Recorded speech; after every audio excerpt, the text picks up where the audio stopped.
There we go. You joined us just to Chelsea being blinded. Yeah. I was trying to turn some lights on so you can see my face, but okay, there we go. That's better. That's better. I was going to say, oh, seeing a face, and that's not better, but I've been too mean to you already today, so... It's okay. Everybody's mean to Dakota at this point.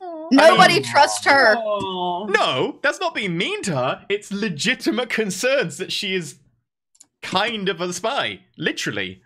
I trust the shit out of Dakota. I want to tell her everything. The problem is that eventually it'll come back out to the prince, and I don't fucking trust her. But you know what? So here's the thing. I was thinking about this when I was chatting with Chat earlier about this one thing. Trying to hide stuff from Dakota makes it more... She's going to want to tell Bella more of the stuff you're trying to hide. Versus, like, being honest, Zach had been like, oh, I just followed a cat, like earlier. That would never have been something suspicious that Dakota would have ever wanted to tell Bella. But when you guys start plotting... True. And doing shit and watching Zach mind wipe people and knowing that there's something much bigger here, like he made that power out to be something much larger. That's when she has to tell Bella. Yeah, that's going to make her less keen on being with Zach. You guys make yourself suspicious, and it's a suspicious shit that I have to tell. Where if you guys had just played it like chill and wrapped Dakota in, then she could have gone back to Bella and said, my coterie's being great. We're doing awesome things. We wanted to call and tell. Like, it would be a totally different perspective. Now Dakota is beginning to not trust all of you. So going forward in the future, that will work. But something as trivial as like the cat thing, you can report it. And that's one thing that it's like, okay, so he's doing something that's shifty. We don't know. But she's going to notice when the boy doesn't come back. Like, that's not going to be something that we can just sweep under the rug. That conversation, I was like, that conversation, regardless of all of that, is we can't have this conversation in front of Dakota because it's going to be a major conversation, and then Dakota's going to go back, and that's probably going to come up as like, what major happened? What do you think of loyalty? But I can't have a conversation with you about it either because you're like, well, just fucking, they're going to torture it out of me. Well, we're already...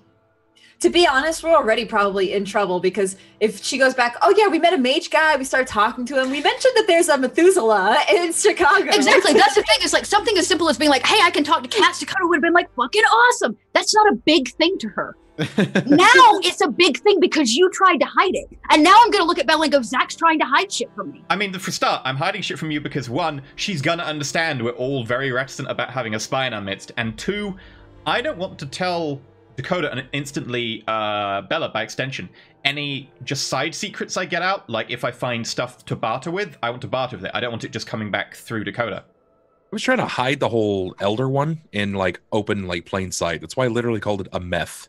Yeah. Because a mortal would recognize a meth as like a meth head. A meth head or a meth house. Yeah. But again, I guess I mean I use the cat thing as an example because Dakota's beginning to pick up on the fact that you don't want to talk to her. If you had literally just said, I had a conversation with a cat, Dakota would have wiped it off and be like, cool, so the cat told you that she is trapped somewhere. Well, two reasons. Firstly, I didn't really want to tell Dakota because I might want to use the animals to trace Dakota later on in case something goes weird, so I'm unsure about whether I want to reveal that. Secondly, I'm not sure I want to reveal more caitiff stuff to a Primogen prince who's already a bit dicey on it. And also, the reason that Zach was very much more standoffish than I intended this episode was because he just discovered that his faith hurts him. And he was like, well, Zach was going to go this way this episode. Instead, he's going to go that way. And I went completely the flip side, because he was just going to be much more standoffish. Like, he's just found out saying he was completely raised as is literally, like, just kills him. Like, the literal and entire thing that his childhood was created around, his home, is just painful. That is a good point. Like, I think even for Ava, it probably affected her, but she might not have been as in touch with religion. You had a more rounded childhood. Yeah, I think I could see why it would affect Zach more. That is interesting, and I guess I didn't put that into account. It's why I stayed out front, is because as soon as I went into the house, I was like, great, more crosses. I can't deal with this. Yeah. I understand that. I think Ava, I guess maybe not realize how much it actually does affect you and how much it is affecting you. But Alan's pretty much reached his limit. He's just like reached his limit with the coterie. He just can't right now. So he walked away. He doesn't at all believe that Rowan is just a boy. Like, he's just some other kid. Yeah, of course. No, of Rowan course is still not. incredibly None of us believe that. No, it was a lie to Zach, but also trying to lie to yourself to make yourself be able to.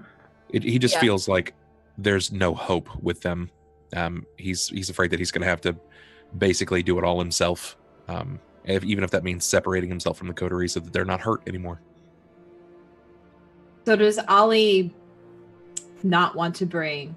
Well, you don't have to answer this, but does Ollie really feel not that he doesn't want to bring Rowan back to Bella? Oh, 100%. I don't think that's ever been hidden. Ollie doesn't really want... He wants Rowan to have an option and to have opportunities that he was never afforded. I think that's what parents want for their children. Yeah, of course. So he's willing to throw his second life on the line, considering his first one was just befuddled from beneath him. And he's just going to separate himself so he's no longer a problem for the coterie, if that's what it comes down to. Because he does, even if like he loves you guys to death, right? Like he cares for you, each of you, in very different ways. But Zach was just like, you can't tell me anything either, because they're just going to torture the shit out of me again and get it all out of us. You could tell Zach stuff right up until the point that we literally need to have ourselves interrogated, at which point I can wipe your minds, but I can't wipe mine. So yeah, like as soon as it goes that far, even Zach's just going to break.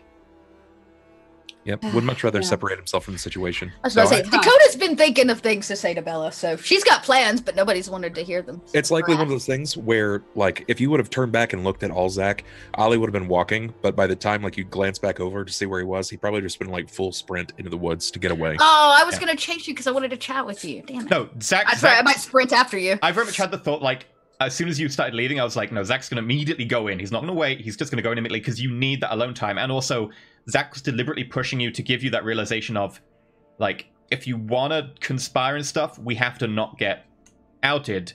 And either if you want to get yourself killed, feel free to go get yourself killed, but don't endanger everyone else here. Like, our next meeting is going to be rough. The next session is going to start super rough, and it's going to cause like major ripples. Ollie can't be there for that because you can't honestly say, like, no matter how much he cares for you guys, you can't be like, well, Ollie, we're a coterie, we're in this together. He's going to be like, I don't give a fuck about my own life. I like you guys, you're cool, but my son before everything else, including you. Sure.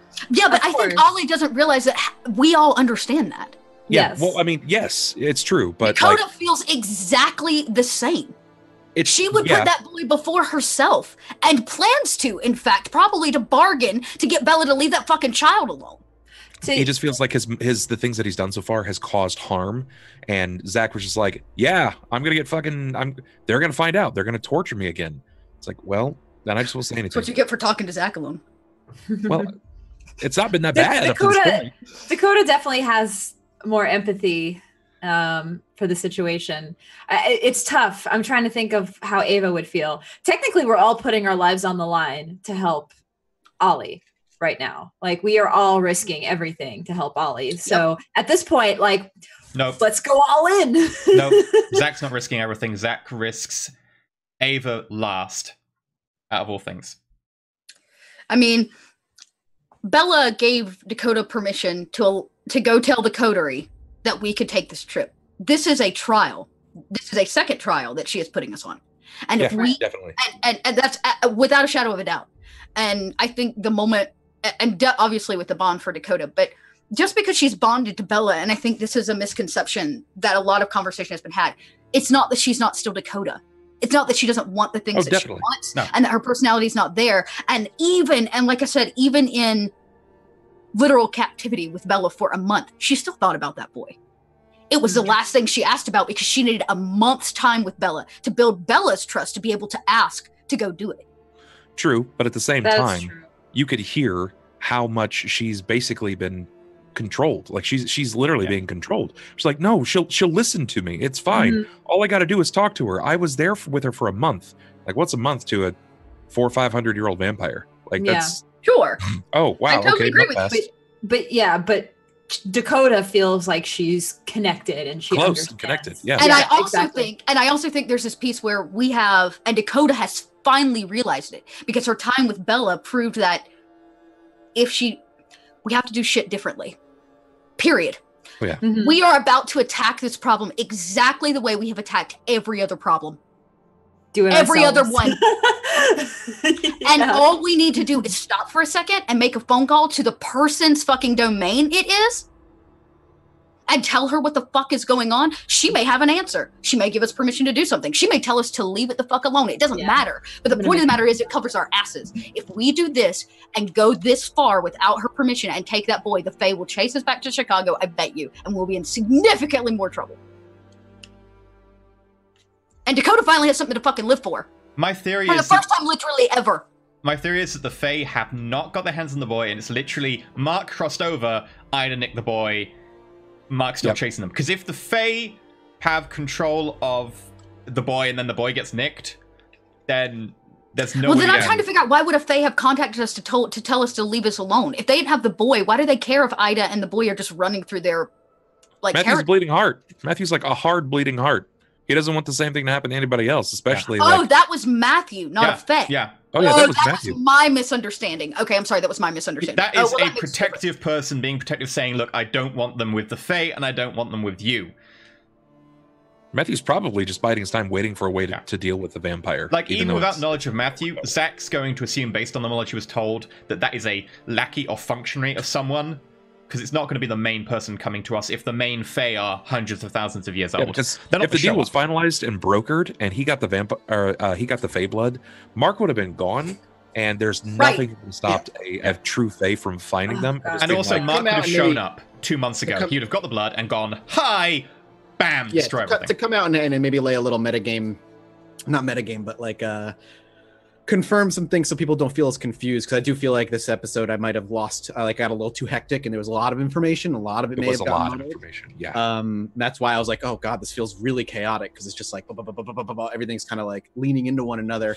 That little theory you put together right there, the idea that Mark maybe crossed over and attempted and Ida nicked him, is pretty fucking sound. Okay. The clues that you have and what you've been able to piece together. It also is difficult as well, and I think you guys struggled a little bit with it as well. I know I did. Is like, okay, the difficulty of meshing the two storylines of Just Around the Corner is there's metagame knowledge that you kind of have to like push out of your character's mind. Yeah. That can be really hard to know what to say your characters piece together because they're smart and what they don't.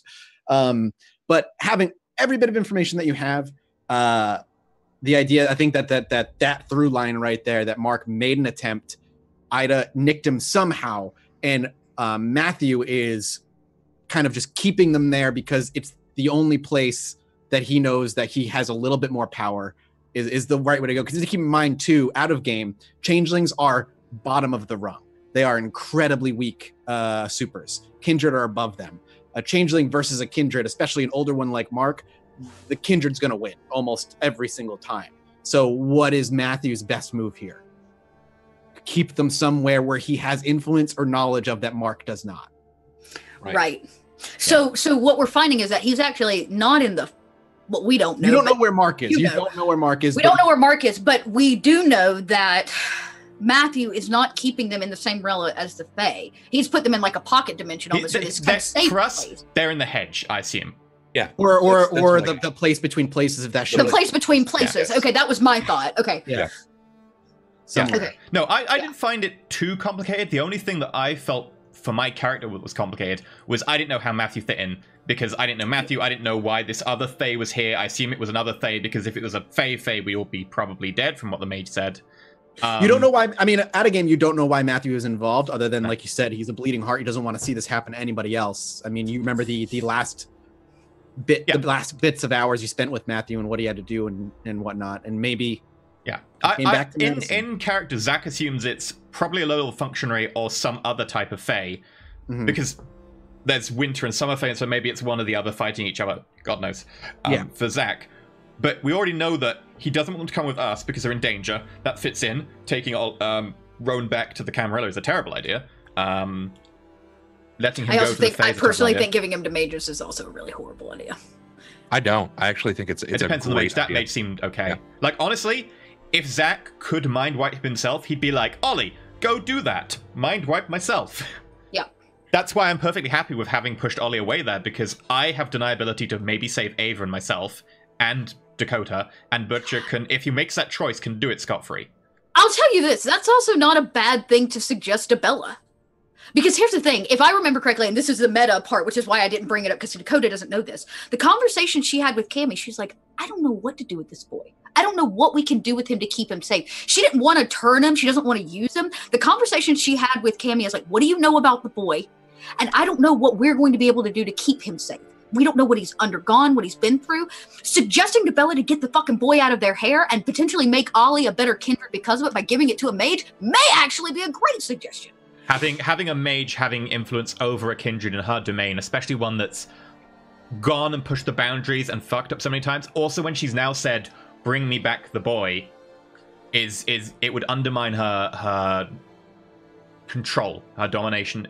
She needs to prove that she is in control of us. So when she says, "Bring back the boy," we need to fulfill every letter, or we have. I totally agree. He has to come back to Bella. She's stating that, yeah. Yeah. She has to come back to the boy. Has to come back to Bella, but to suggest to Bella, convince Bella that it's a good idea to pass the boy to the mage. To pass the boy off, get him out, because if the boy's not around, if you said that to Zach would be like, "Go ahead and try it. I don't think it's gonna work, but feel free as long as we fulfill the letter." The start of the next session, I think that's going to be, because I already suggested it openly in front of everyone. Like, we should give him. That's the thing, is like Dakota wants to have that conversation with you, like, and she wants to have it with everybody. That's the other thing. Is like she can't get any of you in a room together. I think actually since she's returned from Bella, she's yet to have a one-on-one conversation with Ollie. She's not had a one-on-one conversation with Ollie, and obviously the one with Zach was. It's worth a shot, but I honestly don't think that they're going to buy it. I don't think that's fine. That's okay. But what we're doing is helping. Like, we have to approach this from Bella think that we're helping her and that we are on the Camarilla's side, because if we don't, they're just going to fucking kill that boy. Ollie's right. But the moment we come and say, we're with the Camarilla, we're doing what we're supposed to, we're following exactly what we needed to do, which is bring the boy back. How can we fix this problem for you? This boy's going to be a problem for everybody. No, they'll just say, no, it's fine. We'll bring the boy up because we intend you to be loyal lapdogs of the Camarilla, and to make sure of that, we'll keep the boy around. It's the obvious play from their point. Like, I feel that you will try to be able to persuade them, and hell, maybe there's a one shot in a million, but it's the obvious plays. If they want us around, and we've proven we are unreliable, to keep us reliable, keep leverage. If we start if we start, that's not going to happen. And that's the conversation that needs to be had with Bella. If they do anything to this boy, Ollie's done. Yeah. No. Our coterie is done. No, I agree. We have to show loyalty and look at them and say, we are loyal to you. We're so loyal. In fact, we are going against our gut reaction, which is to not even bring the boy here and doing it. No, I agree with that, but it's because Ollie doesn't care for his own life. And he said that today, right? You don't care for your own life, your boy's life's most important. What can they hold over Ollie if they don't have the boy? Very little. What can they hold over Ollie if they have the boy? The most valuable thing to Ollie. Yes, but they can hold it over him all he wants, but he also said he doesn't value his life, which means in the end, if they took that boy from him, he'd fight until they killed him. Where instead, if they reasoned with Ollie and they found a way to help Rowan, the Camarilla found a way to help Rowan, Ollie would be significantly more valuable in the long run, because he would work with them. The Camarilla will do the same thing they did with Dakota with him. They'll send him to the best school, they'll make sure he's well cared for, and if Ollie fights to get the child back, the child dies. If Ollie dies, the child dies. Like, if Ollie does something... If Ollie does anything untoward, the child dies. And make it so that Ollie has, A, the carrot of the child will have a good upbringing, etc., and B, the stick of, if you go at all out of line, or like fight and get yourself killed or whatever, just so that there's no more any leverage, we kill the child. It's the obvious play. But again, you're thinking black and white. I think there are 1,000 ways that could play out. Ollie could look at Bella and say, I will give my life to the Camarilla. I'll never see my boy again. But we're changing his name. That's what he wanted anyway. Exactly. That was our initial play. And she's not looking at favorably now, because that was something we asked for. And now it's kind of like it's still giving us something we asked for after we fucked up so much. I think that's because we didn't have a way to get him out believably. So this is where the politics come in. If you can convince them that it is in their best interest to keep the boy alive, and they are going to gain more than they would lose, that's where Camarilla politics starts to come into play. Whether it's true or not doesn't matter, as long as you can make them believe. We've lost all our capital, though. We don't have the book we had for capital. We are at the bottom tier of all the social ladders right now, which is why I think we've got no way to leverage that. We have this information on a Fae. We have Mark potentially. We have him that we could potentially use. That was our agreement for why the boy could live, was that we bring Yes, Mark back. Well, we're learning a lot, and that's good leverage that we can use to... I agree. Dakota's learning politics, but she's learning them very slowly. Yeah. And it's taken until her time with Bella to realize how to communicate with Camarilla. Yeah. I'm happy to bring the boy back and then bargain for him. I just don't think we're going to get much out of it. But I'm totally happy to bring the boy back and bargain for it. I just also wanted Ollie to have the chance of, I don't think we're going to get very far. And if you wish to do something and throw your life away, do it yourself. No, and I think Zach was right in saying that. It's like, look, if you're going to take that kind of risk, you put us all at risk. So this is one you have to do on your own. Yeah. And I can't literally say that. A week to think about it. Yeah. Anyway, we've got to go because the after show is... We went long. Bye, everybody! Goodbye. Bye.